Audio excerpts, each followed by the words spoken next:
রব্বুল আলামিন বলেন ইকরা বিসমি রাব্বিকাল্লাযী খলাক, পড়ো তোমার প্রভুর নামে যিনি সৃষ্টি করেছেন। গলার আওয়াজ বড় করে বলেন তো, আপনাকে আমাকে যিনি সৃষ্টি করেছেন তিনি কে? আজকে যদি শিক্ষা ব্যবস্থার দিকে তাকানো যায় তাহলে দেখা যায় বাংলার জমিনের 18 কোটি মুসলমানদের সন্তানদেরকে নাস্তিক বানানোর ষড়যন্ত্র আছে না নাই? আজকে শিক্ষা ব্যবস্থায় ইসলাম নৈতিক শিক্ষা যে বই আছে, এই বইয়ের মধ্যে মূর্তির ছবি আছে না নাই? জোরে করা আছে না নাই?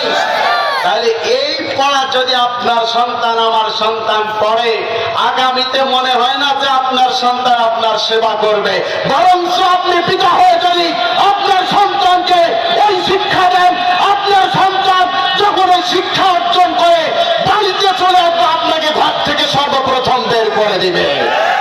আর যদি কোরআনী শিক্ষায় আপনার সন্তানকে শিক্ষিত করতে পারেন, আল্লাহর কসম করে বলি আপনার সন্তান আপনার সঙ্গে বেয়াদবি করার সাহস পাবে না। জোরে কোন ঠিক কিনা?